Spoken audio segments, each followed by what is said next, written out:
ஒரு பல்கலைக்கழகம், அங்கே ஒரு இலக்கிய பேராசிரியர், அவர் பாடம் நடத்திக்கிட்டு இருந்தார். ராபர்ட் ப்ரௌனிங் எழுதிய கவிதைகளை பற்றி சொல்லிகிட்டு இருக்கிறார். மாணவர்களும் ரொம்ப அக்கறையாக அதை கேட்டுக்கிட்டு இருக்கிறாங்க. ஒரு குறிப்பிட்ட கவிதையை பற்றி சொல்லும் பொழுது அந்த பேராசிரியருக்கே ஒரு சந்தேகம். அதாவது அந்த கவிதையின் சரியான அர்த்தம் என்னங்கிறதுல சந்தேகம். பேராசிரியர் யோசனை பண்ணார். அந்த கவிதையை முழுசாக புரிஞ்சிக்க முடியல. அதனால் மாணவர்களை பார்த்து சொன்னார், மாணவர்களே, ஒரு நாள் பொறுத்துங்க, இந்த கவிதையை எழுதின கவிஞர் எங்கள் வீட்டுக்கு பக்கத்தில் தான் இருக்கிறார். இன்னைக்கு சாயந்தரம் நான் அவரை நேரிலேயே போய் பார்க்குறேன். பார்த்து இதுக்கு என்னங்க அர்த்தம்னு கேட்டுட்டு வந்துடுறேன். அதுக்கப்புறம் உங்ககிட்ட சொல்கிறேன் அப்படின்னாராம். அன்னைக்கு சாயந்தரமே அந்த பேராசிரியர் கவிஞரை தேடிக்கிட்டு போயிட்டார். கவிஞர் அவங்க வீட்டில் அவர் பாட்டு உட்காந்துருந்தாராம். இவர் போய் அவர் முன்னாடி உட்காந்தார். அப்புறம் கேட்டார், ஐயா, அந்த கவிதையின் முழு பொருள் என்னன்னு தெரிஞ்சுட்டு போகிறதுக்காக வந்திருக்கிறேன் அப்படின்னாராம். எந்த கவிதை அப்படின்னாராம் அவர். இவர் அந்த கவிதையை சொல்லியிருக்கார். கவிஞர் கொஞ்சம் யோசனை பண்ணிவிட்டு அப்புறம் சொன்னாராம், பேராசிரியரே, நீங்கள் கொஞ்சம் தாமதமாக வந்துட்டீங்கன்னாராம். இவருக்கு ஒன்றும் புரியல. நீங்கள் என்ன சொல்கிறீங்க? நான் தாமதமாக வந்துட்டேன்னா? நீங்கள் தான் உயிரோடு இருக்கிறீங்களே, அப்படி இருக்கும்பொழுது நான் தாமதமாக வந்துட்டேன்னா அது எப்படி அப்படின்னு இவர் குழம்பி இருக்கிறார். இப்போ கவிஞர் சொன்னாராம், ஐயா, நான் உயிரோடு இருக்கிறேன்னா இல்லையாங்கிறது முக்கியம் இல்லை. நான் அந்த கவிதை வரிகளை எழுதினப்போ 2 பேருக்கு அதோட அர்த்தம் தெரிஞ்சிருந்தது. இப்போ ஒரே ஒருத்தருக்கு தான் அதோட அர்த்தம் தெரியும் அப்படின்னாராம். பேராசிரியர் யோசனை பண்ணியிருக்கார். அப்படின்னா அந்த ஒருத்தர் கவிஞர் ராபர்ட் ப்ரௌனிங்கை தவிர வேற யாரா இருக்க முடியும்?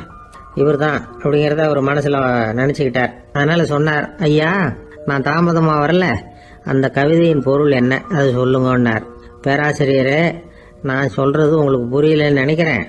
நான் இந்த வரிகளை எழுதினப்போ 2 பேருக்கு அதோட அர்த்தம் தெரிஞ்சிருந்தது. அந்த 2 பேர் யாருன்னா, ஒருத்தர் ராபர்ட் ப்ரௌனிங், அதாவது நான், இன்னொருத்தர் கடவுள். இப்போ அது கடவுளுக்கு மட்டும்தான் தெரியும்.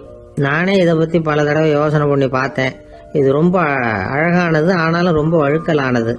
அதை பிடிச்சிட்டோம்னு நினச்சிக்கிட்டு இருக்கும் பொழுதே காற்று மாதிரி அது உங்ககிட்ட இருந்து ஓடி போயிடுது.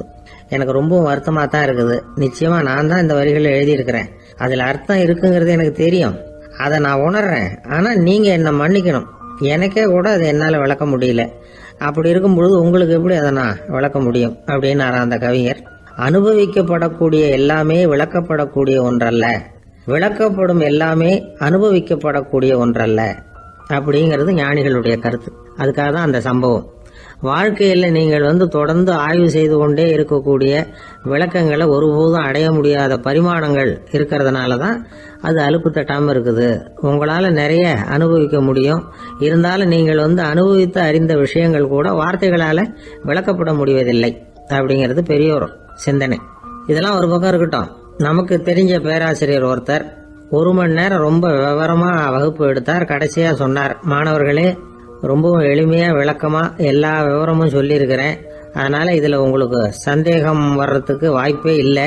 இருந்தாலும் கேட்க வேண்டிய கடமை கேட்குறேன். இது வரைக்கும் நடத்தினதில் யாருக்காவது ஏதாவது சந்தேகம் உண்டா அப்படின்னு கேட்டாராம். எனக்கு ஒரே ஒரு சந்தேகம்தான் சார் அப்படின்னு எழுந்திரிச்சு நிற்கிறான் ஒருத்தன். என்னன்னு கேட்டாராம். இது வரைக்கும் நீங்கள் என்ன பாடம் சார் நடத்துனீங்க அப்படின்னானா அவன்.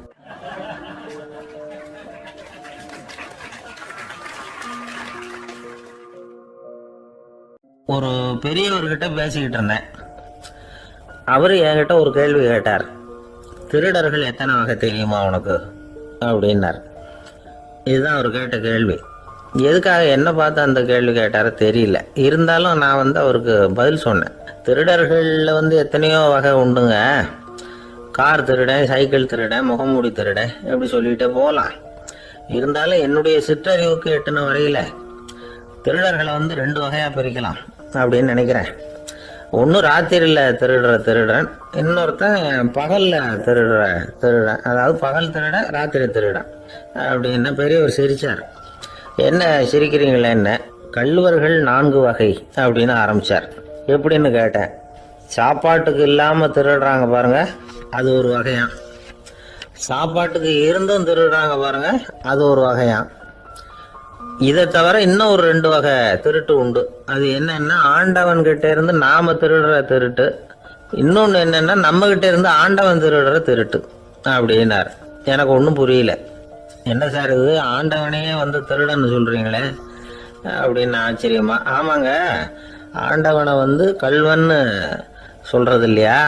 காஞ்சிபுரத்துக்கு பக்கத்தில் திருக்கார்வனம் அப்படின்னு ஒரு ஊர் இருக்கு. அங்கே உள்ள பெருமாளுக்கு வந்து கல்வர்னு தான் பேர். அது மட்டும் இல்லை, திருமங்கையாழ்வார் தம்முடைய திரு நெடுந்தாண்டகத்தில் கார்வனத்துள்ளாய் கல்வா அப்படின்னு தான் அழைக்கிறார் அப்படின்னு நிறைய உதாரணம்லாம் சொல்ல ஆரம்பித்தார். அதுக்கப்புறம் அவர்கிட்ட பேசி நான் புரிஞ்சுக்கிட்ட விவரங்களை தான் இப்போ உங்ககிட்ட சொல்ல போகிறது. அதாவது அவர் சொன்ன முதல் வகை திருடர்கள் வந்து சாப்பாட்டுக்கு இல்லாமல் திருடுறவங்க. இவங்களை வந்து திருத்தி போடலாம். சாப்பாட்டுக்கு இருந்தும் பணம் சேர்க்கணுங்கிற ஆசையால் பொய் கணக்கெல்லாம் எழுதுறாங்க பாருங்க, அவங்க தான் 2வது வகை. 3வது வகை திருட்டு தான் மிகப்பெரிய திருட்டு. இறைவனுக்கு சொந்தமானதை நம்முடையதுன்னு நினைக்கிற திருட்டு. எது இறைவனுக்கு சொந்தமானது அப்படின்னா ஆத்மா. பகவானுக்கு சொந்தமான ஆத்மாவை நம்முடையதுன்னு நினைக்கிறது தான் அந்த மாபெரும் திருட்டு. இதுக்கு பேர் தான் ஆத்மாபகாரமா. சரி, இதுக்கு பரிகாரம் என்ன? எல்லாம் இறைவனுடையது, நமக்கு ஒன்றும் இல்லை அப்படின்னு நினைக்கிறது தான் இதுக்கு பரிகாரம். இதெல்லாம் இருக்கட்டும். 4வது திருட்டு ஒன்று சொன்னோம்ல, ஆண்டவன் நம்மகிட்ட இருந்து திருடுறது. அது எப்படி?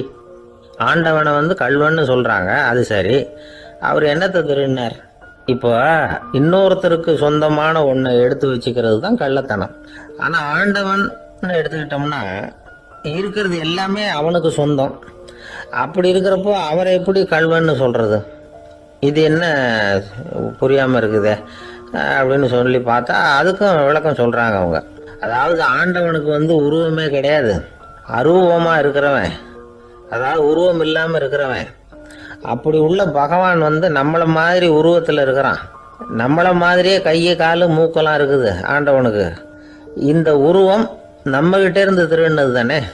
அவன் வந்து தன்னுடைய உண்மையான திருமேனியை வந்து நமக்கு காட்டாம, அதாவது தரிசனம் கொடுக்காம இருக்கிறது கள்ளத்தனம் தானே. அதனால தான் இதுவும் ஒரு பெரிய திருட்டு, இருக்கிறதுலேயே மிகப்பெரிய திருட்டு அப்படிங்கிறார். என்கிட்ட பேசிக்கிட்டு இருந்தார், இந்த விஷயம்லாம் சொல்லிட்டு இருந்தாரு இந்த பெரியவர். அதாவது திருட்டை வந்து ஆன்மீக நோகத்தில் அவர் பார்க்குறார். நம்ம பார்வையில் இதை விட அபூர்வமான திருட்டுலாம் இங்கே உண்டு, அபூர்வமான திருடர்களும் உண்டு. ஒரு திருடன் சிறையிலிருந்து விடுதலையாகி வெளியில் போனான். கொஞ்ச நாளில் மறுபடியும் திரும்பி ஜெயிலுக்கு வந்துட்டான். அப்போ சிறை அதிகாரி அவனுக்கு வந்து அறிவுரை சொன்னாராம். ஏன்பா இப்படி அடிக்கடி தப்பு பண்ணிவிட்டு ஜெயிலுக்கு வந்துடுறியே, உனக்கு சொந்த பந்தம் எதுவும் இல்லையா?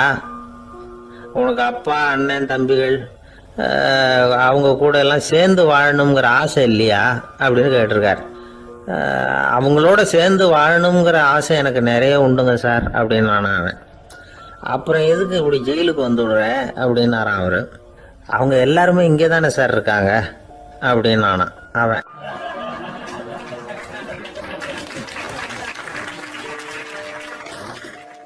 ஒருத்தர் ரொம்ப அவசரமா வந்தார். சார், மனுஷன் நிம்மதியா இருக்கிறதுக்கு என்ன வழின்னு கேட்டார். சீக்கிரமா ஒரு கல்யாணத்தை பண்ணீங்க, எல்லாம் சரியா போடும் அப்படின்னோம். அவர் ஒரு மாதிரியா பார்த்தார். ஏற்கனவே எனக்கு கல்யாணம் ஆயிட்டுது சார், அதனால தானே நிம்மதியா இருக்கிறதுக்கு வழி கேட்குறேன் அப்படின்னார். சரி, இவர் ஒரு மாதிரியான கேஸ் அப்படின்னு நினச்சிக்கிட்டு நம்மகிட்ட இருந்த ஒரு சின்ன புத்தகத்தை அவர்கிட்ட தூக்கி கொடுத்தோம். இதை படித்து பாருங்கன்னு. கல்யாணத்துக்கு பிறகும் சந்தோஷமாக இருக்கிறதுக்கு என்ன வழி அப்படிங்கிற கேள்விக்கு அந்த புத்தகத்தில் விளக்கம் இருந்தது. கணவன் மனைவிக்குள்ள சிக்கல் வராமல் இருக்கிறதுக்கு அதில் சில வழிகளை சொல்லி கொடுத்துருக்குறாங்க. அதெல்லாம் என்னென்ன அப்படிங்கிறத இப்போ பார்க்கலாமா? குடும்பம்னு இருந்தால் கோபம் வரதான் செய்யும், அது வந்துட்டு போட்டும் பரவாயில்ல. ஆனால் அந்த கோபம் ஒரே நேரத்தில் 2 பேருக்கும் வந்துடாமல் பார்த்துக்கணும். ஒரு சமயத்தில் யாராவது ஒருத்தர் தான் கோபப்படணும், அடுத்தவங்க அமைதியாக இருக்கணும். அதுக்கப்புறம் இவர் அமைதியான உடனே அவங்க ஆரம்பிச்சிக்கலாம். கோபமாக ஏதாவது சொன்னால் உடனே கோபமாக பதில் சொல்லக்கூடாது. கொஞ்சம் பொறுத்து கோபம் தீர்ந்த உடனே அந்த பதிலை சொல்லலாம். அப்போ பதில் கோபமாக இருந்தால் கூட அது அவ்வளோ பெருசாக தெரியாது. அற்ப விஷயத்துக்கெல்லாம் காய்ச்சி மூச்சுன்னு கத்திட்டு இருக்கக்கூடாது. உங்கள் 2 பேருக்குள்ள ஒரு தர்க்கம் ஆரம்பமாயிட்டுதுன்னு வச்சுக்கோங்க. கடுமையாக 2 பேரும் விவாதம் பண்ணுறீங்க. உங்களில் ஒருத்தர் இதில் ஜெயிக்கணும்னா அது நீங்களாக இருக்க வேணாம், அடுத்தவங்க ஜெயிக்கிறதுக்கு நீங்கள் துணையாக இருங்களேன். அப்படின்னா நீங்கள் கொஞ்சம் விட்டு கொடுக்கணும், அவ்வளவுதான். ஏதாவது குத்தம் சொல்லணுமா, செஞ்ச தப்பை சுட்டி காட்டணுமா, விமர்சனம் பண்ணணுமா, பண்ணுங்க, வேணான்னு சொல்லலை. ஆனால் சொன்னதை அப்படி சொல்கிறத வந்து கொஞ்சம் அன்பாக இதமாக சொல்லுங்க. எப்போ நடந்த தவறுகளை எல்லாம் இப்போ போய் மறுபடியும் ஞாபகப்படுத்திட்டு இருக்க வேண்டாம். நான் அப்போவே சொன்னேன் இந்த புடவை வேணாம்னு, நீங்கள் தான் கேட்கல, இப்போ பாருங்கள் கிழிஞ்சு போச்சு இப்படின்னு கத்துனாங்க ஒரு அம்மா. எப்போ சொன்னீங்கன்னு கேட்டால் ஒரு 10 வருஷத்துக்கு முன்னாடி தீபாவளி சமயத்தில் அப்படிங்கிறாங்க. அது என்ன இன்னும் அப்படியே புதுசாகவே இருக்கும்? உங்களுக்கு அவர் தான் பெருசு, அவருக்கு நீங்கள் தான் பெருசு. அதை விட இந்த உலகத்தில் வேறு எதுவும் முக்கியம் இல்லைன்னு நினைக்கணும். நீ தான் என்னுடைய உலகம்னு எத்தனை தடவை சொல்லியிருப்பீங்க? அதெல்லாம் வெறும் வசனமாக போயிடக்கூடாது. ஏதாவது ஒரு பிரச்சனையை பற்றி கடுமையாக விவாதம் பண்ணிக்கிட்டு இருக்கீங்க, அதை அப்படியே பாதியில் விட்டுட்டு படுக்கைக்கு போயிடக்கூடாது. சொச்சத்தை நாளைக்கு பேசிக்கலாம்னு. அப்படி போனால் தூக்கம் வராது. பிரச்சனையை ஒரு முடிவு பண்ணிக்கிட்டு அதுக்கப்புறமா தூங்க போகணும். ஒரு நாளில் ஒரு தடவையாவது உங்கள் ஜோடியை பாராட்டி நல்ல விதமாக கனிவாக ஒரு வார்த்தை சொல்லணும் அப்படின்னு தீர்மானம் பண்ணீங்க. ஏதாவது தப்பு பண்ணிவிட்டீங்கன்னா பரவாயில்ல, அதை ஒத்துக்கிறதுக்கும் மன்னிப்பு கேட்கறதுக்கும் தயாராக இருக்கணும். அது ஒன்றும் கேவலம் கிடையாது. வீட்டுக்குள்ளே தானே கேட்க போகிறீங்க, வெளியில் யாருக்கு தெரிய போதும்? எப்படியோ உங்களுக்குள்ள ஒரு சமரசம் ஆனால் சார் தான். ஒரு தகராறுன்னு எடுத்துக்கிட்டா குறைஞ்சபட்சம் அதுக்கு 2 பேர் தேவை. தனியாகவே உட்காந்துக்கிட்டு நான் இப்போ தகராறு பண்ணிகிட்டு இருக்கிறேன் அப்படின்னு யாரும் சொல்ல முடியாது. 2 பேர் தகராறு பண்ணுறாங்கன்னா பொதுவாக அந்த 2 பேரில் யார் அதிகமாக பேசுகிறாங்களோ அவங்க பேரில் தான் தப்பு இருக்கும். அதை மனசில் வச்சுக்கணும். இதெல்லாம் தான் அந்த புத்தகத்தில் போட்டிருக்கிற வழிமுறைகள். இவ்வளவும் சரியாக வரலைன்னா அப்புறமா சொல்லுங்கள், வேறு புத்தகம் ஏதாவது இருக்கான்னு தேடுவோம். ஒரு கணவன் தன்னுடைய மனைவியை அழைச்சிட்டு ஒரு மனோதத்துவ டாக்டர்கிட்ட வந்தாராம். டாக்டர், எங்களுக்கு கல்யாணம் ஆகி 30 வருஷ காலமாக நாங்கள் ஒரு விஷயத்தில் கூட ஒத்து போனதில்லை அப்படின்னு ஆரம்பித்தார். உடனே அந்த அம்மா குறுக்கிட்டு, அது 30 வருஷம் இல்லை 32 வருஷம் அப்படின்னாங்களாம்.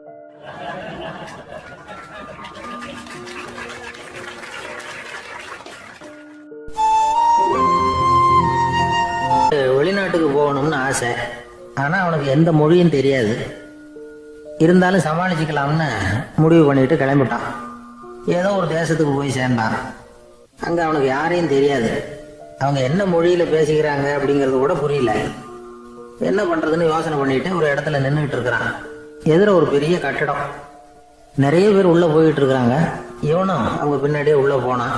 ஒரு பெரிய அறை, அலங்காரம்லாம் பண்ணி வச்சிருக்கிறாங்க. நிறைய பேர் சாப்பிட்றதுக்காக உட்காந்துருக்குறாங்க. இவனுக்கு நல்ல பசி, அதனால் இவனும் உட்காந்தான். சாப்பாடு போட்டாங்க, சாப்பிட்டான். அன்பான உபசரிப்பு. இவன் மனசு உள்ள நினச்சிக்கிட்டான், இது ஏதோ அரசருடைய அரண்மனை மாதிரி தெரியுது, இன்னைக்கு ஏதோ விருந்து நடக்குது, நல்ல வேளை நம்ம பசியும் தீர்ந்தது அப்படின்னு நினச்சிக்கிட்டே நிமிர்ந்து பார்க்குறான். சாப்பாடு பரிமாறினவன் எதிரில் ரொம்ப பணிவோடு முதுக வளைச்சி வணக்கம் தெரிவித்தான். இவனும் எழுந்திரிச்சு நின்று முதுக வளைச்சி வணக்கம் தெரிவித்தான். ரொம்ப நன்றின்னா. அவன் ஒரு சீட்டை இவன் கையில் கொடுத்தான். இவன் அதை வாங்கி பார்க்குறான். என்ன எழுதியிருக்குன்னு ஒன்றும் புரியல. சரி, இந்த நாட்டில் தங்களுடைய நன்றியை சீட்டில் எழுதி தான் கொடுப்பாங்க போல இருக்கு அப்படின்னு நினச்சிக்கிட்ட மறுபடியும் நன்றின்னா.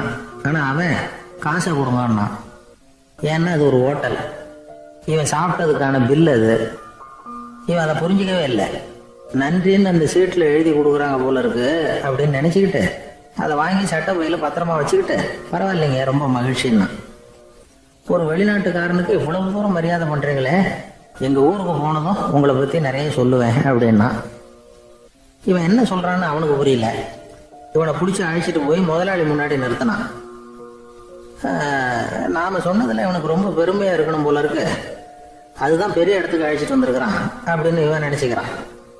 அவரும் பில்லுக்கான பணத்தை கொடுங்கிறாரு. பரவாயில்லைங்க ரொம்ப மகிழ்ச்சி நன்றிங்கிறான் இவன். அவரு பார்த்தாரு, இவனை நீதிமன்றத்துக்கு அனுப்பி வச்சுட்டார்.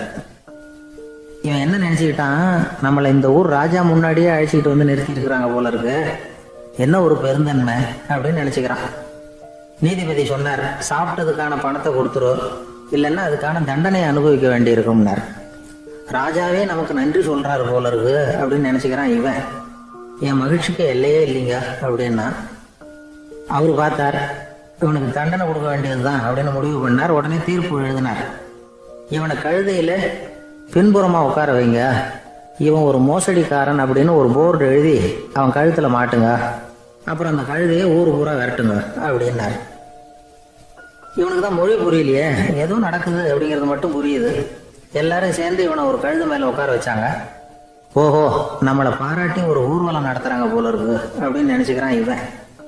எல்லாரும் சத்தம் போட்டுக்கிட்டே கையை தட்டிக்கிட்டு கழுதை பின்னாடி ஓடி வர்றாங்க. இவனுக்கு ரொம்ப உற்சாகமாக இருக்குது. எல்லாருக்கும் கை கூப்பி வணக்கம் சொல்லிக்கிட்டே போகிறான். கூட்டத்தில் திடீர்னு ஒரு தெரிஞ்ச முகம் தெரியுது. அவனுடைய தேசத்தை சேர்ந்த ஒரு ஆள் அவன். அவனை பார்த்ததும் இவனுக்கு ரொம்ப உற்சாகம்.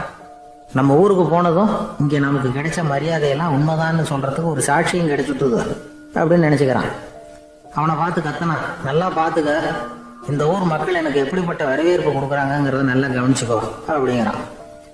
அவனுக்கு அவமானமாக போட்டுது. தலையை குனிஞ்சிக்கிட்டே நழுவி போட்டான். இவன் பார்த்தான், அவன் தலை தெரியல. ஆகா, அவனுக்கு நம்ம மேலே பொறாமை போல இருக்கு, அதனால தான் காணாமல் போட்டான் அப்படின்னு நினச்சிக்கிறான். இப்படி ஒரு வேடிக்கை கதையை பெரியவங்க சொல்றது உண்டு. கதை வேடிக்கையா இருந்தாலும் இதுல உள்ள கருத்து என்ன தெரியுமா? அந்த கழுதை மேல உட்காந்துருக்கிறானே, அது மாதிரி தான் நாமளும் அகங்காரம்ங்கிற கழுதை மேல உட்காந்துக்கிட்டு இருக்கோமா. நாமளும் கிட்டத்தட்ட அதே மாதிரி பிரம்மையில தான் இருக்கிறோமா. என்ன நடக்குதுங்கிறதே புரியறது இல்லை. அகங்காரத்துல பேசுறவனுக்கும் சித்த சுவாதீனம் இல்லாம பேசுறவனுக்கும் அதிக வித்தியாசம் இருக்கிறது இல்லை. அது மாதிரி ஒருத்தன் தன்னுடைய வீட்டை சுத்தி சேற்ற வாரி அரைச்சிக்கிட்டு இருந்தானா. அந்த வழியா வந்த ஒரு பெரியவர் அதை பார்த்துருக்கார். என்னப்பா பண்ணிட்டு இருக்கிற அப்படின்னு கேட்டாராம். கழுதைகளை விரட்டிக்கிட்டு இருக்கிறேன் அப்படின்னானா. இங்க கழுதைகளே காணுமே அப்படின்னாராம் அவரு.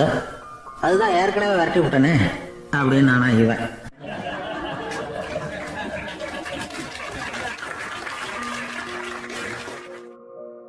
எனக்கு அதிர்ஷ்டமே இல்லை சார் அப்படின்னாரு ஒருத்தர். ஏன் அப்படி சொல்றீங்கன்னு கேட்டோம். வியாபாரம் பண்ணலாம்னு ஒரு கடை வச்சேன், வேண்டிய போட்டவங்க கூட என் கடையில் வந்து எதுவும் வாங்க மாட்டேங்கிறான், எல்லாரும் அடுத்த கடைக்கு தான் போகிறான் அப்படின்னு சொல்லி ரொம்ப அழுத்துக்கிட்டார். இதுக்கு போய் அதிர்ஷ்டம் இல்லைன்னு சொல்லாதீங்க, வாடிக்கையாளர்களை வந்து கவர்றது எப்படிங்கிறது உங்களுக்கு தெரியல, அதுதான் குறை அப்படின்னு. சார், உங்களுக்கு தெரிஞ்ச அந்த ரகசியத்தை எனக்கும் கொஞ்சம் சொல்லி கொடுங்களேன் அப்படின்னார். சரி, உங்கள் காதை இப்படி கொடுங்க அப்படின்னு சொல்லி அது சம்பந்தமாக பெரிய வல்லுநர்கள் சொல்லியிருக்கிற கருத்துக்களை அவர்கிட்ட சொல்ல ஆரம்பித்தோம். அதாவது இந்த வாடிக்கையாளர்களை கவர்றதுக்கு வல்லுநர்கள் பல ஆலோசனைகளை ஏற்கனவே சொல்லி வச்சிருக்கிறாங்க. அது சம்பந்தமாக அனுபவப்பட்டவங்க, அதை தெரிஞ்சு வச்சுக்கணும். அதாவது கடை வச்சிருக்கிறவங்க எல்லாரும் இதை கொஞ்சம் காதில் வாங்கி வச்சுக்கணும். ஏதை இப்போ சொல்ல போகிறத எப்பவும் பணத்தை சம்பாதிக்கிறதுலேயே குறியாக இருக்கக்கூடாதான். அதை விட முக்கியமாக நீங்கள் சம்பாதிக்க வேண்டியது வாடிக்கையாளர்களுடைய மன நிறைவு. வர்றவங்க திருப்தியோடு போகணும், அது முக்கியம். அதில் கவனமாக இருக்கணும். கடைக்கு வர்ற ஒருத்தர் ஏதாவது ஒரு குறை சொல்கிறாருன்னு வச்சுங்க, அதை வந்து அலட்சியப்படுத்தக்கூடாது. ரொம்ப அக்கறையோடு அதை காது கொடுத்து கேட்கணும்.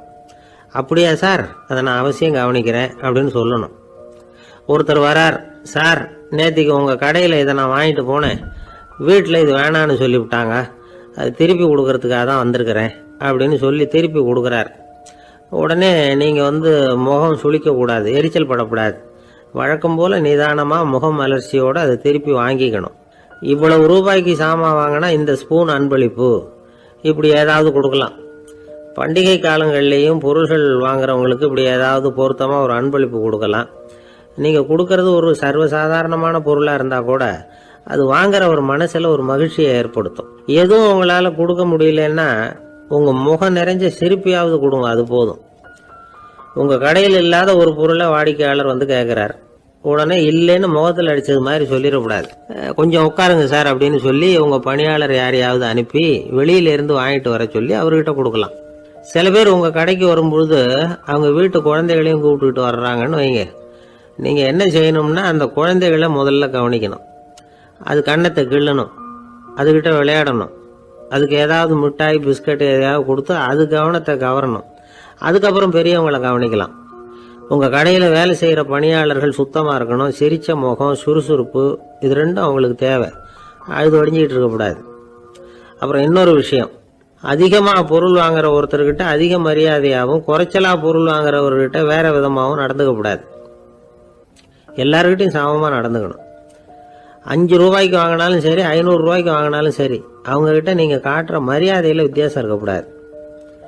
எல்லாத்துக்கும் மேலே உங்கள் கடையில் ஒரு பொருள் வாங்கினா அது உண்மையானதாக இருக்கும், தரமுள்ளதாக இருக்கும் அப்படிங்கிற நினைப்பு ஜனங்களுக்கு வரணும். அதனால் தரமான பொருளையே நீங்கள் வந்து உங்கள் கடையில் வச்சுருக்கணும். இது வரைக்கும் நான் சொன்னதையெல்லாம் கவனத்தில் வச்சுக்கிட்டு நீங்கள் கடையை ஆரம்பிச்சிங்கன்னா வியாபாரம் பிச்சுக்கிட்டு போகும். அப்படி போகலன்னா அதுக்கப்புறம் கேளுங்க. ஏன்னா இந்த யோசனைகள்லாம் அனுபவப்பட்டவங்க சொல்லியிருக்கிற யோசனைகள். இந்த யோசனைகளில் நீங்கள் எச்சரிக்கையாக இருக்க வேண்டிய ஒரு விஷயம் உண்டு. அது என்னங்கிறதையும் தெரிஞ்சு வச்சுக்கிறது நல்லது. என்னுடைய நண்பர் ஒருத்தர் வந்தார்.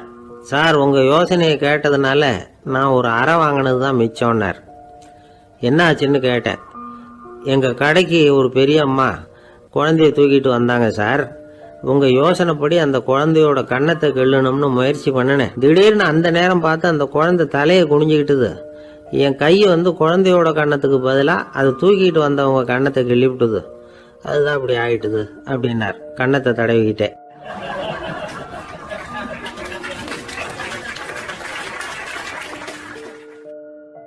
கிபி 1078 வருஷம் மார்ச் மாதம் 19ஆம் தேதி திங்கட்கிழமை அதிகாலை நேரம் ஒரு குழந்தை பிறந்தது. எங்க தெரியுமா? காஸ்பியன் கடலுக்கு தெற்கே பாரசீக மொழி வழங்கிய தபரிஸ்தான் மாநிலத்துல ஜீலான்கிற புனித நகர், அதோட புறநகர் பகுதியில உள்ள நீப்புங்கிற ஊர்ல தான் அந்த குழந்தை பிறந்தது. அந்த இடம் இப்போ ரஷ்யாவில் இருக்கு. அந்த குழந்தை யாருன்னு நினைக்கிறீங்க? அதுதான் முஹித்தீன் பெருமான், ஆன்மீக சாதனைகள் புரிந்த மகான் முஹித்தீன் ஆண்டகை. தன்னுடைய 18வது வயசுல உயர்கல்விக்காக ஜீலான் நகரத்தை விட்டு பகுதாத் நகரத்துக்கு புறப்பட்டு போறார். இளம் பிராயம் தானே, அதனால துணைக்கு ஒரு வர்த்தக கூட்டத்தோட சேர்ந்து போயிட்டு இருக்கிறார். ரொம்ப தூரம் போகணும். ஒவ்வொரு இடமா தங்கி தங்கி போயிட்டு இருக்கிறாங்க. ஒரு இடத்துல ஒரு கொள்ளை கூட்டம் பயங்கரமான ஆயுதங்களோட அவங்கள வழிமறிச்சுட்டுது. அந்த வர்த்தக கூட்டம் வச்சிருந்த பொருள்கள் எல்லாம் அவங்க பறிச்சு விடுறாங்க. இவங்களும் பயந்துகிட்டு இருந்தது எல்லாத்தையும் அவங்க கிட்ட கொடுத்துடுறாங்க. முஹித்தீன் ஆண்டகை மட்டும் இதையெல்லாம் பார்த்துக்கிட்டு தனியா ஒதுங்கி நிற்கிறார். ஒரு 18 வயசு பையன் மட்டும் இப்படி தனியா அநாத சிறுவன் மாதிரி நின்றுட்டு இருக்கிறத அந்த கொள்ளை கூட்டத்துல இருந்த ஒருத்தன் பாக்குறான். கிட்ட நெருங்கி வர்றான். அலட்சியமாவும் கிண்டலாவும் உங்ககிட்ட ஏதாவது இருக்குதா அப்படின்னு கேக்குறான். இவங்கிட்ட என்ன இருக்க போகுது அப்படிங்கிற நம்பிக்கையில அவன் அப்படி கேக்குறான். உடனே இவரு இருக்குதே, என்கிட்ட 40 தீனார் இருக்கு அப்படிங்கிறார். இப்படி சொல்லி அந்த கொள்ளைக்காரனுக்கு நம்பிக்கை வரல. என்னடா அவன் விளையாடாத, பொய் சொல்லாத, உண்மையை சொல்லு அப்படிங்கிறான். அவன் உண்மையை தான் சொல்றேன், என்கிட்ட 40 தீனார் இருக்கு அப்படிங்கிறார். இவர் எங்க வச்சிருக்கிற அப்படின்னு கேக்குறான். சட்டையின் விழாபுரத்துல உள்ள பகுதியில அதை வச்சு தச்சிருக்கிறாங்க அப்படின்னு உண்மையை சொல்றாரு. உடனே கொள்ளை கூட்ட தலைவன் அதை கத்தியால கீறிப்பார் அப்படின்னு உத்தரவு போடுறான். அந்த சட்டையை கிழிக்கிறாங்க. உள்ள இருந்து 40 பொற்காசுகளும் பொல பொலன்னு கீழே கொட்டுச்சு. அதை பார்த்த உடனே அந்த கொள்ளை கூட்ட தலைவன் மலைச்சு போய் நின்னுட்டான். காசை பார்த்துட்டு அவன் மலைச்சு போல, பொய் பேசாத அந்த பையனோட நேர்மையை பார்த்துட்டு அவன் அப்படி நின்னான். மெதுவா அந்த பையன் கிட்ட வந்தான். ஏன்பா, நீ என்ன பணக்கார குடும்பமா அப்படின்னு கேட்டான். அப்படிலாம் இல்ல, எனக்கு அப்பா இல்ல, அம்மா மட்டும்தான் உண்டு. எங்க அப்பா எனக்குன்னு விட்டு போன சொத்து இந்த 40 தீனார் தான் அப்படின்னாரு இவர். அப்படி இருந்துமா உண்மை பேசணும்னு ஆசைப்பட்டேன். என்கிட்ட ஒண்ணும் இல்லைன்னு ஒரு வார்த்தை சொன்ன உன்னை விட்டுருப்போமே அப்படின்னா அவன். அப்படி இல்லைங்க, நான் இறைவன் திருநாமத்தை அறியக்கூடிய கல்வி ஞானத்துக்காக இப்ப போயிட்டு இருக்கிறேன். இறைவன் திருநாமத்தை உச்சரிக்க வேண்டிய நாவால பொய் பேசக்கூடாதுன்னு எங்க அம்மா சொல்லி இருக்கிறாங்க. அதனால நான் எப்பவுமே பொய் சொல்ல மாட்டேன் அப்படின்னு என்னுடைய தாய்க்கு வாக்கு கொடுத்திருக்கிறேன் அப்படின்னார் அவர். முஹித்தீன் பெருமான் வார்த்தைகளை கேட்ட அந்த கொள்ளையர்கள் மனம் திருந்தி நல்லவங்களா ஆயிடுறாங்க. அந்த கொள்ளையர் தலைவன் பிற்காலத்துல ஒரு பெரிய மகான் ஆயிடுறார். பெரியவர்கள் வாழ்க்கையில நடக்கிற இது மாதிரி சம்பவங்கள் தான் நாம நல்ல விதமா வாழறதுக்கு துணையா இருக்கும். அந்த காலத்துல கொள்ளையர்களே பெரியவங்க செயலை பார்த்து மனம் திருந்தி இருக்கிறாங்க. இந்த காலத்துல யாரு இப்படி இருக்கிறா? இந்த காலத்துல மகான் ஒருத்தரை பார்த்தேன், எனக்கு வேண்டியப்பட்ட மகான். ஏங்க, நீங்களும் மகான் ஆகிறதுக்கு முன்னாடி கொள்ளை அடிச்சிட்டு இருந்தீங்களா அப்படின்னு கேட்டேன். அவர் மெதுவா கண்ணை திறந்து என்ன நிமிர்ந்து பார்த்தார். அப்படி இல்லப்பா, நான் கொள்ளை அடிக்கிறதுக்காகத்தான் மகானாவே ஆகி இருக்கிறேன் அப்படின்னு சொல்லிவிட்டு மறுபடியும் கண்ணை மூடிட்டார்.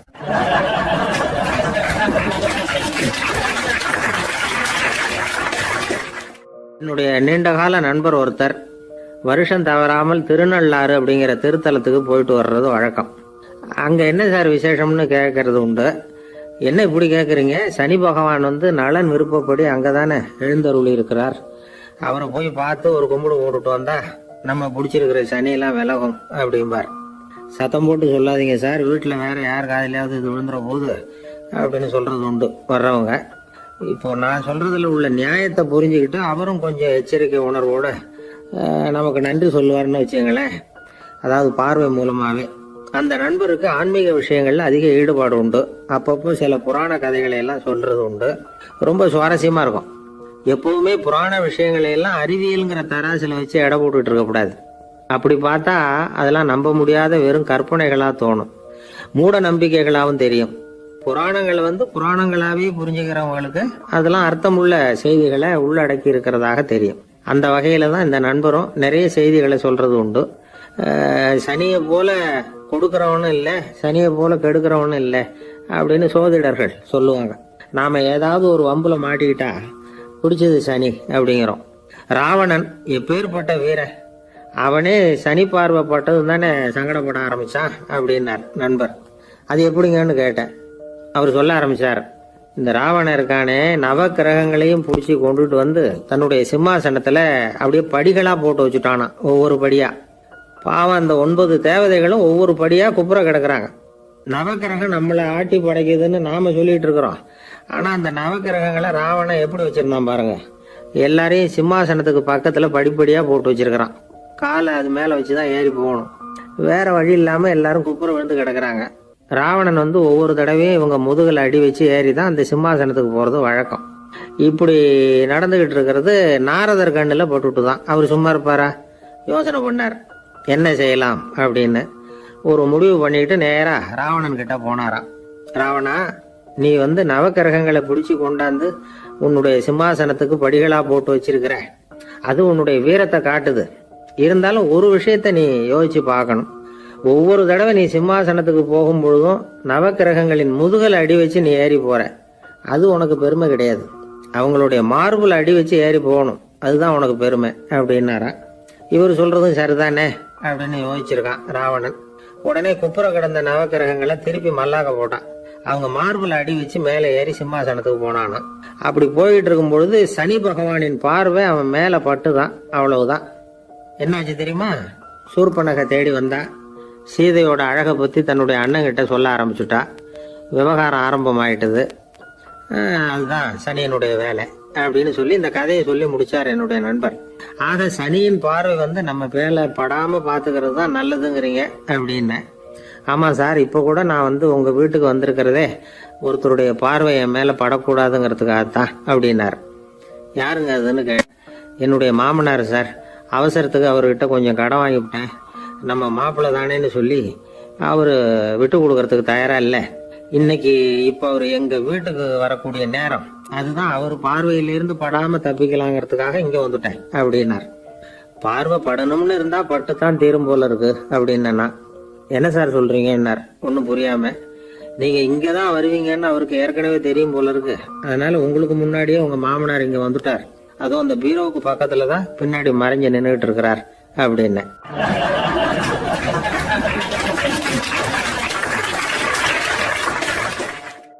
21ஆம் வருஷம் செப்டம்பர் மாதம் 22ஆம் தேதி மதுரை மேலமாசி வீதியில் உள்ள ஒரு வீடு.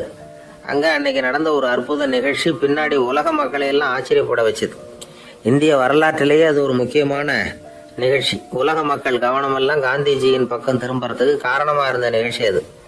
கதர் துணி பிரச்சாரத்துக்காக காந்திஜி மதுரைக்கு வந்திருந்தார்.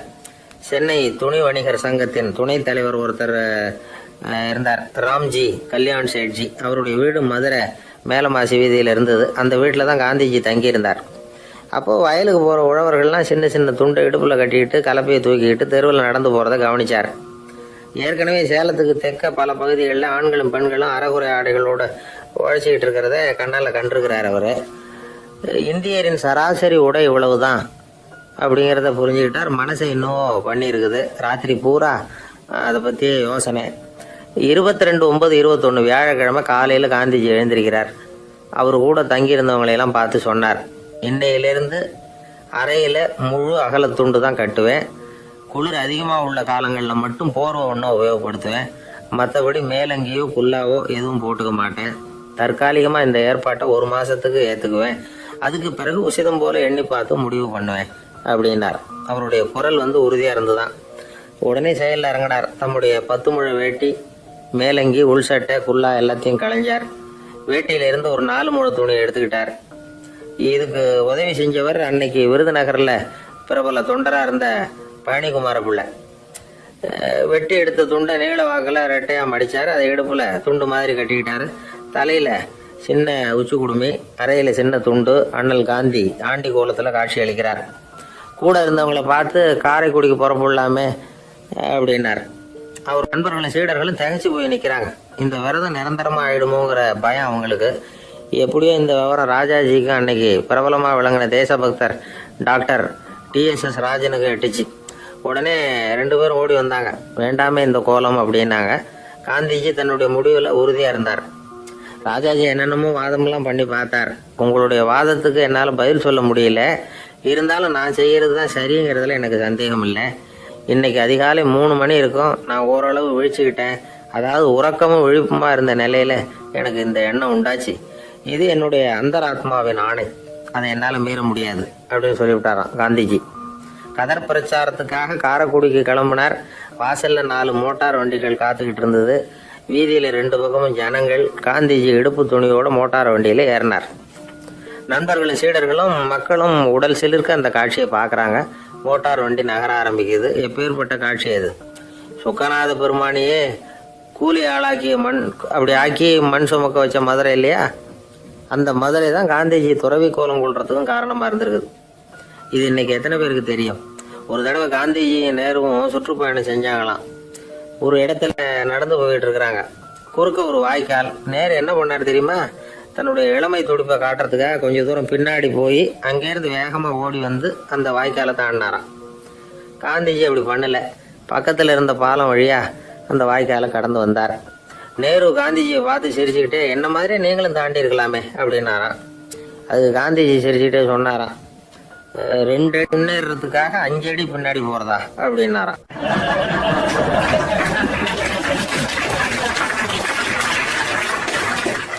ஒரு பள்ளிக்கூடம். அதில் வசதியான வீட்டுக்குள்ள ஒருத்தன் படிச்சுக்கிட்டு இருந்தான். இன்னொரு ஏழை பையனும் அங்கே படிச்சுக்கிட்டு இருக்கிறான். இவங்க 2 பேரும் ஒரே தெருவில் தான் இருக்கிறாங்க. பணக்கார வீட்டு பையன் பங்களாவில் இருந்தான். அவனுக்கு வேலை செய்யறதுக்காக சில வேலை ஆட்கள் உண்டு. அதனால் அவன் நல்லா சாப்பிடுவான், தூங்குவான். ஏதோ வரணுமேங்கிறதுக்காக பள்ளிக்கூடத்துக்கு வருவான், போவான், அவ்வளவுதான். இந்த ஏழை பையன் இருக்கானே, அவன் அப்படி இல்லை. காலையில் எழுந்திருப்பான், உடற்பயிற்சி பண்ணுவான், அவங்க வீட்டில் கிடைக்கிற சாதாரண உணவு அதை அளவோடு சாப்பிடுவான், வீட்டில் உள்ள வேலைகளையும் செய்வான், பள்ளிக்கும் தவறாமல் வந்துடுவான். அவனுக்கு கூட பிறந்த சகோதர சகோதரிகள் 8 பேர். எல்லாரும் தன்னம்பிக்கையோடு அவங்க வேலையை செஞ்சுக்கிட்டு இருந்தாங்க. இந்த பையன் எப்பவும் உண்மையை தான் பேசுவான், கடமையை ஒழுங்காக செய்வான். ஆசிரியர்களுக்கு இவனை ரொம்ப பிடிக்கும். அதனால் இவனை அந்த பள்ளிக்கூடத்து மாணவர் தலைவனை ஆக்கியிருந்தாங்க. இது அந்த பெரிய இடத்து பையனுக்கு பிடிக்கல. மாணவர் தலைவனுக்கு பணிஞ்சு போகிறதுக்கும் அவனுக்கு விருப்பம் இல்லை. ஒரு நாள் வகுப்பில் ஆசிரியர் எல்லா மாணவர்களுக்கும் ஒரு வேலை கொடுத்தார். எல்லாரும் அதை சுறுசுறுப்பாக செஞ்சுக்கிட்டு இருக்கிறாங்க. இவன் மட்டும் சோம்பலாக உட்காந்துருக்கிறான். ஆசிரியர் அந்த பக்கமாக வந்தார். இதை பார்த்துட்டார். உடனே மாணவர் தலைவனாக இருக்கிற அந்த ஏழை பையனை கூப்பிட்டார். இந்த பாருப்பா, ஏன் அந்த பையன் இப்படி சும்மா உட்காந்துருக்கிறான், என்னன்னு விசாரிச்சு சொல்லு அப்படின்னு சொல்லிவிட்டு உள்ளே போயிட்டார். இவன் மெதுவாக போய் அவங்ககிட்ட விசாரிச்சான், ஏன் இப்படி சோர்ந்து போய் உட்காந்துருக்கிற அப்படின்னு. அவன் ரொம்ப அலட்சியமாக அவனை திரும்பி பார்க்குறான். என்னோட சிரமம் உனக்கு என்ன தெரியும்? வீட்டில் என்னுடைய சௌகரியங்களை கவனிக்கிற வேலை ஆட்கள் 2 பேரும் இன்னைக்கு வேலைக்கு வரல. அதனால் என்னோட வேலையெல்லாம் நானே கவனிக்கிற மாதிரி ஆயிட்டுது. அதனால் சோர்ந்து போயிட்டேன் அப்படின்னு நான். அப்புறம் கேட்டிருக்கான், அது சரி, உன்னுடைய வீட்டில் உன்னுடைய வேலைக்காரங்க வராத போது நீ எப்படி சமாளிக்கிற அப்படின்னு கிண்டலாக கேட்டிருக்கான். அதாவது இவன் ஏழைங்கிறதையும் இவன் வீட்டில் வேலை செய்யறதுக்கு யாரும் இல்லைங்கிறதையும் இப்படி சொல்லி கிண்டல் பண்ணுறான். இந்த ஏழை பையனுக்கு இது புரிஞ்சுது. மனசு வேதனைப்பட்டது. இருந்தாலும் வெளியில் காட்டியாமல் சிரிச்சுக்கிட்டே சொன்னானா, எனக்கு அந்த கவலையே கிடையாது. என்னுடைய உதவிக்கு நான் நினைச்ச உடனே என்னுடைய காரியத்தை செய்யறதுக்கு 8 பேர் எப்பவும் தயாராக இருப்பாங்க அப்படின்னு நானா. இவன் இப்படி சொன்னதும் அவனுக்கு ஒரு மாதிரி ஆயிட்டு தான். தலையை குனிஞ்சுக்கிட்டே போயிட்டான். உள்ளே உட்காந்துருந்த ஆசிரியர் காதில் இது விழுந்தது. உடனே இந்த ஏழை பையனை உள்ளே கூப்பிட்டு போனார். கேட்டார், என்னப்பா இப்படி சொல்கிற? இவன் பொய் சொல்ல மாட்டாங்கிறது அவருக்கு தெரியும். அவனை சமாளிக்கிறதுக்காக இப்படி ஒரு பொய்யை சொல்லியிருப்பாங்கிறதையும் அவரால் ஏற்றுக்க முடியல. ஏன்ப்பா, நீ நினைக்கிற காரியத்தை செய்ய 8 பேர் தயாராக இருக்கிறதா சொன்னியே, உன்னுடைய சகோதர சகோதரிகளை குறிப்பிட்டு அப்படி சொன்னியா அப்படின்னு கேட்டார். இல்லைங்க ஐயா, நான் அவங்கள குறிப்பிட்டு அப்படி சொல்லலைன்னா. அப்படின்னா பொய் சொன்னியா? இந்த சின்ன விஷயத்துக்கு அப்படி பொய் சொல்லலாமான்னார். ஐயா, நான் பொய்யும் சொல்லலைன்னா. இவன் அப்படின்னா நீ சொன்னதுக்கு என்ன அர்த்தம்னார். இப்போ அந்த பையன் சொல்கிறான், ஐயா, நான் நினைக்கிறத செய்து முடிக்க என் கூட இருக்கிற அந்த 8 பேர் யாருன்னா 2 கால், 2 கை, வாய், மூக்கு, கண்ணு, காது, ஆக மொத்தம் 8. இவங்க தான் அந்த வேலை ஆட்கள். நான் சொல்கிறத செய்யறதுக்கு, நான் சொல்கிறத கேட்கறதுக்கும் செய்யறதுக்கும் அவங்க எப்பவும் தயாராக இருக்காங்க. அந்த அளவுக்கு என்னுடைய பயிற்சிகள் பழக்க வழக்கங்கள் மூலமாக அவங்கள நல்ல நிலைமையில் வச்சிருக்கிறேன் அப்படின்னா. இந்த கதையை சுவாமி சின்மயானந்தர் சொல்கிறது வழக்கம். இயற்கை நமக்கு கொடுத்துருக்கிற வேலையாட்கள் இந்த 8, இவங்களை நல்ல முறையில் வச்சிருந்து வேலை வாங்க வேண்டியது நம்முடைய கடமை. அந்த கடமையை ஒழுங்காக செஞ்சுக்கிட்டு வந்தால் வாழ்க்கையில் வெற்றி நிச்சயம், இல்லைன்னா குழப்பம்தான். புத்தி சரியா இல்லைன்னா இந்த வேலையாட்கள் நாம் சொல்கிறத கேட்க மாட்டாங்க. ஒருத்தன் குடி போதையில் தள்ளாடி தள்ளாடி போய் ஒரு மரத்தில் முட்டிக்கிட்டானான். தலையில் கட்டு போட்டுக்கிட்டு மறுநாள் வந்திருக்கான். ஏன்டா அப்படி பண்ணுறேன்னு கேட்டிருக்காங்க. நான் ஒதுங்கி போன்னு தான் சொன்னேன், அது கேட்கல அப்படின்றான். எது கேட்கல? உன்னோட காலா அப்படின்னு கேட்டிருக்காங்க. இல்லைங்க, அந்த மரம் அப்படின்னு நானா.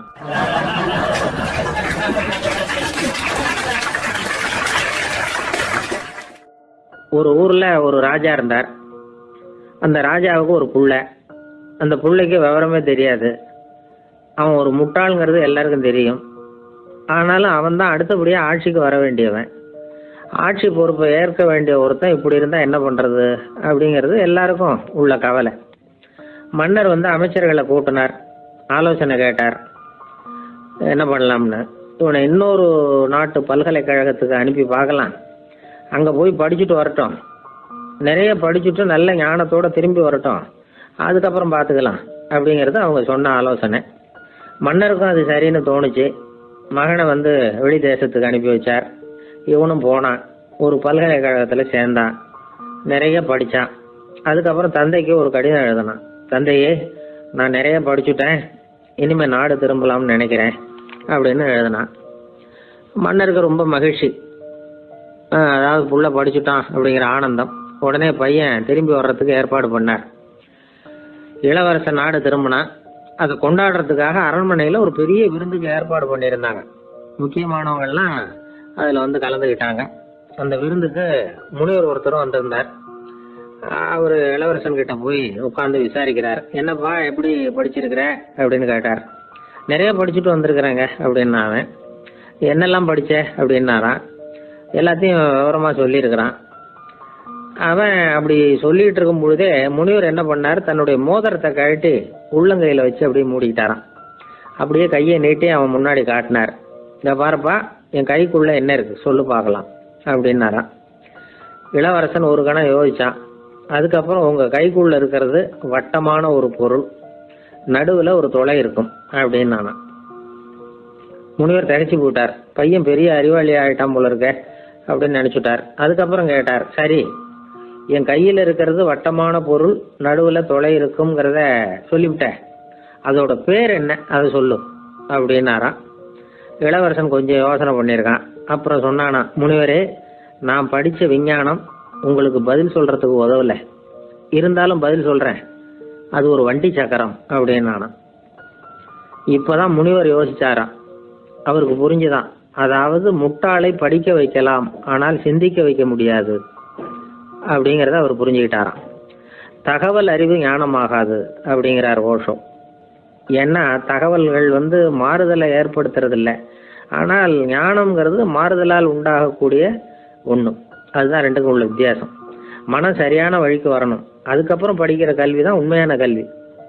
சரி, மனம் சரியாக வர்றதுக்கு என்ன வழி அப்படின்னு கேட்டால், மனிதன் முழு மாறுதலுக்கான வழிமுறை தியானம்தான் அப்படிங்கிறார் அவர். அதனால தான் நிறைய படிச்சிருக்கேன்னு சொல்கிறவன் எல்லாம் ஞானம் உள்ளவன் நினச்சிடக்கூடாது. ஒருத்தர் இன்னொரு பெரிய மனிதரை அழைச்சிட்டு அறிமுகப்படுத்தினாராம். சார் நிறைய படிச்சிருக்கார், 3 MA வாங்கியிருக்கார், ஆனால் ஒரு விஷயம், அப்பப்போ கொஞ்சம் திருடுவார், அவ்வளவுதான், மற்றபடி அவர் ஒரு பெரிய அறிவாளி தான் அப்படின்னாராம்.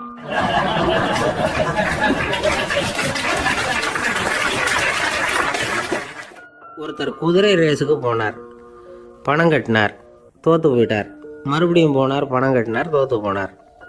அடுத்த தடவையும் பணம் கட்ட போனப்போ அவரை தடுத்து கேட்டோம், ஏன் சார், ஏற்கனவே விட்டது போதாதா, இன்னமும் இருக்கிறத விடணுமா அப்படின்னு கேட்டோம். விட்டதையெல்லாம் மொத்தமாக எடுக்க வேணாமா சார், அதுக்காக தான் தொடர்ந்து பணம் கட்டுறேன்னார் அவர். இவரை திருத்துறது ரொம்ப கஷ்டம். இது ஒரு மனநோய். மனநோய்களில் பல வகை உண்டு.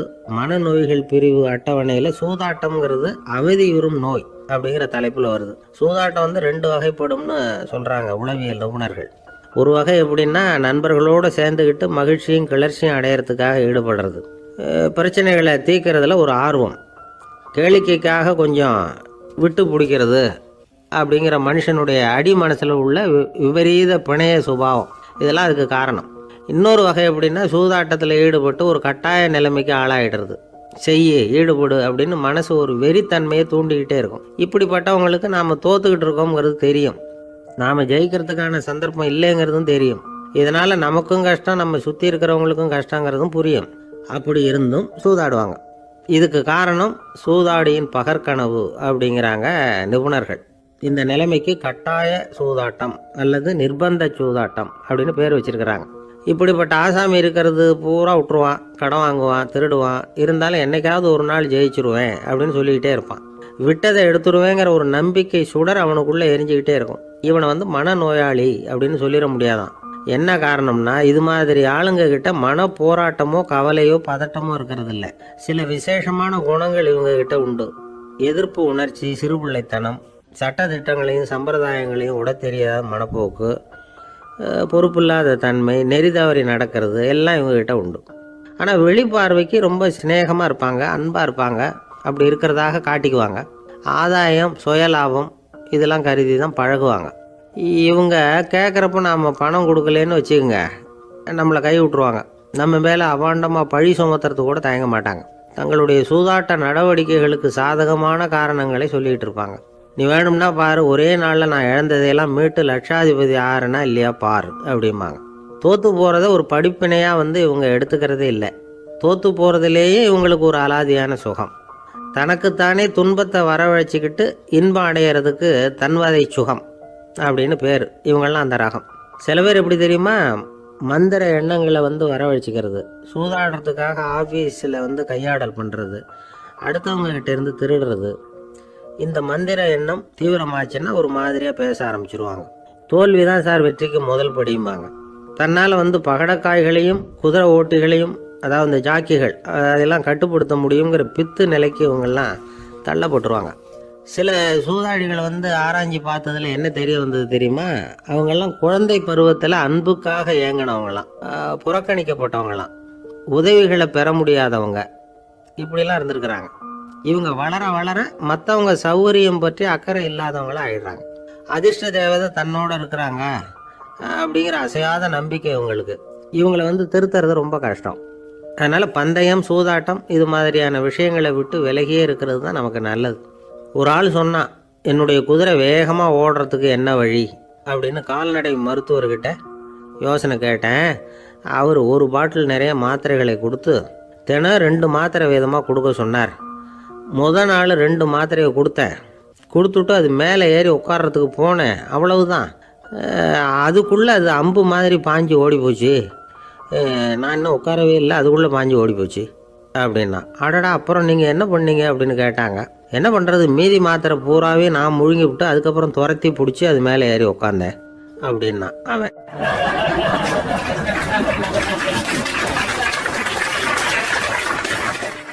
ஒரு ஊரில் ஒரு மன்னர் இருந்தார். அந்த ஊரில் அடிக்கடி சேவல் சண்டை நடக்கிறது வழக்கம். அரண்மனையில் ஒரு ஆள் இருந்தான். மன்னருக்காக அவன் ஒரு சேவல் வாங்கிட்டு வந்தான். சண்டை போடுறதுக்காக அந்த சேவலை தயார் பண்ணிகிட்டு இருந்தான். கொஞ்ச நாள் ஆச்சு. மன்னர் அந்த ஆளை கூப்பிட்டார். என்னப்பா, சேவல் தயாராகிட்டுதா அப்படின்னு கேட்டார். இன்னும் அது தயாராகல மன்னா, இன்னும் வளரல, அதுக்கான தகுதி இன்னும் அதுக்கு வரல அப்படின்னா. எதனால் அப்படி சொல்கிறேன்னாரு. கோபம் ரொம்ப கடுமையாக இருக்குது அப்படின்னா. சரி அப்படின்னு விட்டுட்டார். மறுபடியும் கொஞ்ச நாள் ஆச்சு. இப்போ எப்படி நிலைமை, சேவல் தயாரா அப்படின்னார். இன்னும் இல்லை அரசே, மற்ற சேவல் எங்கேயாவது கூவுற சத்தம் கேட்டால் உடனே இது பரபரப்பாயிடுது. பக்கத்தில் ஒரு சேவலின் நிழலை கண்டா கூட இது பரபரப்பாயிடுது அப்படின்னா. சரி, இன்னும் கொஞ்ச நாள் ஆகட்டும்னு விட்டுட்டார். கொஞ்ச நாள் ஆச்சு. இப்போ மறுபடியும் விசாரித்தார். இன்னும் நம்ம சேவலுக்கு அந்த தகுதி வரலமன்னா, போராட்ட உணர்வு அதுக்கு இன்னும் இருந்துக்கிட்டு தான் இருக்குது. உள்ளே மெதுவாக தான் எரிய ஆரம்பிச்சிருக்குது போராட்ட உணர்வு. அப்படி இருக்கக்கூடாது, அது பற்றி எரிய வேண்டாமா அப்படின்னா. இன்னும் கொஞ்ச நாள் ஆச்சு. இப்போ எப்படின்னு கேட்டார். இப்போ அவன் சொன்னான், மன்னா கிட்டத்தட்ட அது போருக்கு தயாராகிட்டுது அப்படின்னு நினைக்கிறேன்னா. எதனால் அப்படி சொல்கிற அப்படின்னு கேட்டார். மற்ற சேவலின் குரலை கேட்டால் அது அசைகிறதே இல்லை, ஒரு பொம்மை மாதிரி ஆயிடுது. அதுக்கு உள்ள ஒரு நுட்பமான விழிப்புணர்வு வந்துட்டுது. அதனால் அது அமைதியாக இருக்குது, மௌனமாக இருக்குது. இனிமேல் அதுக்கு இணையான சேவலே கிடையாது. வெற்றி பெற அது போராட வேண்டிய அவசியமே இல்லை. அதை பார்த்த உடனே எதிரி சேவல்கள் பயந்துட்டு ஓடி போடும் அப்படின்னு சொன்னானாம். அந்த சேவலை வளர்த்தவர் சி சிங் சு அப்படின்னு பேர். இந்த சுசுகி சொன்ன கதையும் அது. ஞானிகள் என்ன சொல்கிறாங்க தெரியுமா? அந்த சேவலின் ரகசியத்தை நீயும் கற்றுக்கொள், நீ அப்படி ஆயிடு, சண்டை போடாமலே வெற்றிகள் பெறுகிற நுட்பத்தை புரிந்துகொள். இதுதான் ஞானிகள் உபதேசம். ஒரு குருக்கிட்ட ஒருத்தன் போயிருக்கிறான். எனக்கு சண்டை போட கற்றுக் கொடுங்கண்ணா. அதுக்கு என்ன செய்யணும்னார். என்ன உங்கள் மாணவனாக சேர்த்துங்கண்ணா. சரி, இப்போ உன்னுடைய பலம் என்னன்னு கேட்டிருக்கார். இப்போ நான் தனி ஆளாக இருந்து ஒரு 100 பேரை சமாளிப்பேன் நானா. சரி, அப்படின்னா என்னுடைய மாணவனாக உன்னை சேர்த்துக்கிறேன்ருக்கார். சேர்த்துக்கிட்டார். 6 மாதம் பயிற்சி கொடுத்தார். அதுக்கப்புறம் இவனை கூப்பிட்டு கேட்டார், இப்போ உன்னுடைய திறமை எவ்வளவுன்னு. இப்போ நான் தனி ஆளாக இருந்து ஒரு 50 பேரை சமாளிப்பேன் நானா. இன்னும் உனக்கு பயிற்சி தேவைன்னாராம். தொடர்ந்து சில நுட்பங்களை எல்லாம் சொல்லி கொடுத்துருக்கிறார். 1 வருஷம் ஆச்சு. எல்லாத்தையும் கற்றுக் கொடுத்துட்டார். அப்புறம் கூப்பிட்டு கேட்டார், இப்போ உன்னுடைய திறமை எப்படிப்பா, எதிரிகள் எத்தனை பேரை உன்னால் சமாளிக்க முடியும்னாராம். அவன் சொன்னான், ஐயா, எதிரிகளின் பலம் என்னங்கிறத புரிஞ்சிக்காம அதை நான் சொல்ல முடியாதுன்னு நானும். இனிமேல் உனக்கு பயிற்சி தேவையில்லை, போயிட்டு வான்னு அனுப்பி வச்சுட்டாரான். ஒரு உண்மையை நாம் புரிஞ்சுக்கணும். அதாவது அடிக்கிறதுக்கு நமக்கு துணிச்சல் தேவையில்லை, அடிக்காமல் இருக்கிறதுக்கு தான் துணிச்சல் தேவை. அடித்தா திருப்பி அடிக்கிறவன் மன உறுதி உள்ளவன் இல்லை. அடித்தா திருப்பி அடிக்காமல் இருக்கிறான் பாருங்க, அவன் தான் மன உறுதி உள்ளவன். ஒருத்தன் தலை தெறிக்க வேகமாக ஓடிக்கிட்டு இருந்தான். நான் எங்கடா ஓடுற அப்படின்னா, எதுக்க வந்தவன். ஒரு சண்டையை நிறுத்தத்தான் இப்படி ஓடுறேன் அப்படின்ட்டுருக்கான். யாருக்கும் சண்டை, எனக்கும் இன்னொரு ஆளுக்கும் சண்டை அப்படின்னு நான் அவன்.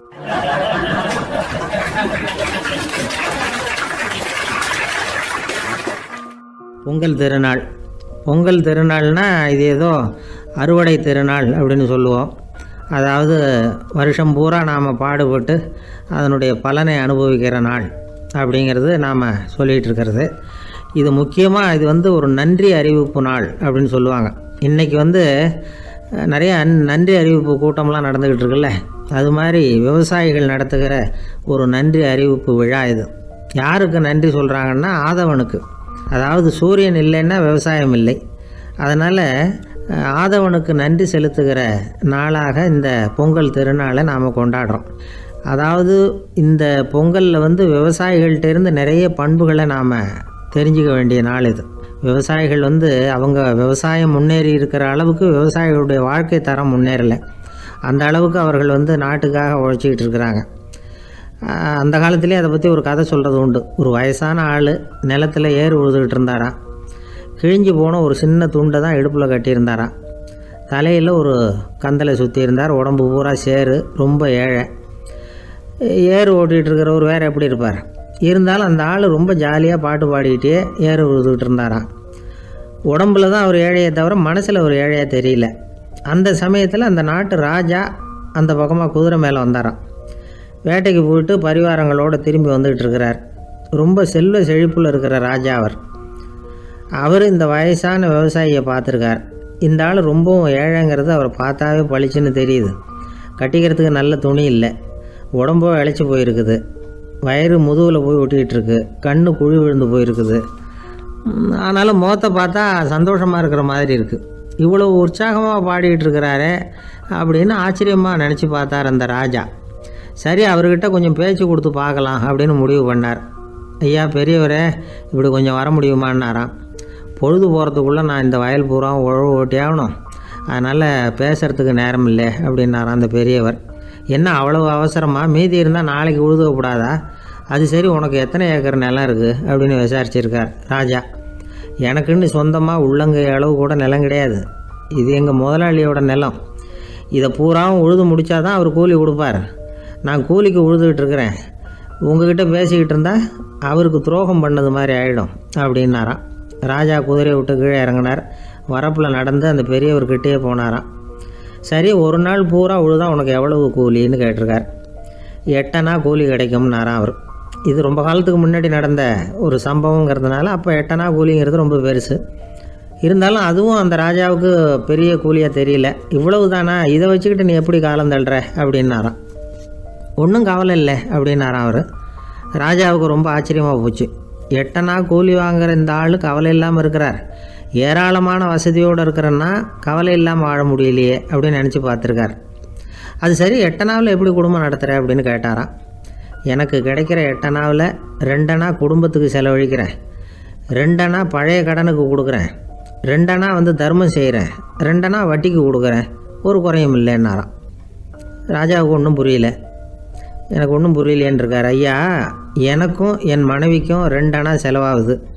வயசான அம்மா அப்பா இருக்கிறாங்க, சின்ன வயசில் என்னை காப்பாற்றினவங்க அவங்க. அந்த கடனுக்கு 2 அணா செலவாகுது, அது பழைய கடன். என் தங்கச்சி ஒருத்தி ஆதரவு இல்லாத நிலைமையில் தன்னுடைய மகனோட என் வீட்டில் வந்திருக்கிறா. அவளுக்கும் அவள் மகனுக்கும் 2 அணா செலவு பண்ணுறேன், அது தர்மம். எனக்கு 2 பிள்ளைங்க இருக்கிறாங்க, அவங்களுக்கு 2 அணா செலவு பண்ணுறேன், அது வட்டிக்கு கொடுக்கறது மாதிரி. பிற்காலத்தில் அவங்க எங்களை காப்பாற்றுவாங்க. அந்த வகையில் நான் திருப்தியோடு வாழ்ந்துக்கிட்டு இருக்கிறேன் அப்படின்னாராம். ராஜாவுக்கு அர்த்தம் புரிய ஆரம்பிச்சுதான். அந்த பெரிய நிலத்தை விலை கொடுத்து வாங்கி அந்த பெரியவருக்கே தானமாக கொடுத்துட்டாராம். இப்போ உழுதவருக்கே நிலம் சொந்தமாகிட்டுது. அன்னையிலேருந்து அரசனுக்கும் ஆறுதல் கிடைச்சிதான். இப்படி ஒரு கதை சொல்லுவாங்க. 8 அணா வருமானத்தை வச்சுக்கிட்டு எப்படி காலத்தை தள்ளுறதுன்னு சொல்கிறதுக்காக இந்த கதையை சொல்கிறதாக யாரும் தப்பாக நினச்சிக்கக்கூடாது. கிடைக்கிறத எப்படி பங்கு போடுறார், எப்படி திருப்தியாக வாழறார் அப்படிங்கிறது தான் முக்கியம். அது மாதிரி இன்றைக்கு இந்த பொங்கல் திருநாளில் உழவர்கள் மனசு மகிழ்ச்சியாக இருந்ததுன்னா அது எல்லாரும் மகிழ்ச்சியாக இருக்கிறது மாதிரி அர்த்தம். அதனால் அவர்கள்ட்டேருந்து நாம் பாடம் கற்றுக்கணும். சில உழவர்கள் தங்கள் நிலத்தில் விளையிறத தாங்கள் சாப்பிட மாட்டாங்க, அடுத்தவங்கள்ட்ட விற்றுட்டு சந்தையில் போய் வேறு அரிசி வாங்கிட்டு வந்து தான் இவங்க சாப்பிடுவாங்க. அப்படிப்பட்ட விவசாயிகள்லாம் இது உண்டு. பங்கிடுகிற பண்பை உழவர்கள்ட்டேருந்து கற்றுக்கொள்ளுங்கள் அப்படிம்பாங்க. ஒரு ஆள் நிம்மதியாக மகிழ்ச்சியாக இருந்தானா, உங்கள் நிம்மதிக்கும் மகிழ்ச்சிக்கும் என்ன காரணம்னு கேட்டிருக்கார் இன்னொருத்தர். என்கிட்ட இருந்தது பூராவையும் என் பிள்ளைங்களுக்கு சமமாக பங்கு போட்டு கொடுத்துட்டேன், எனக்குன்னு எதுவுமே வச்சுக்கல, அதுதான் நிம்மதிக்கு காரணம்ன்றிருக்கான். உங்ககிட்ட இருந்தது எவ்வளவு இருந்தது அப்படின்னு கேட்டிருக்காரு அவர். மொத்தமாக ஒரு 50,000 ரூபா இருக்கும் அப்படின்னு இருக்கான்.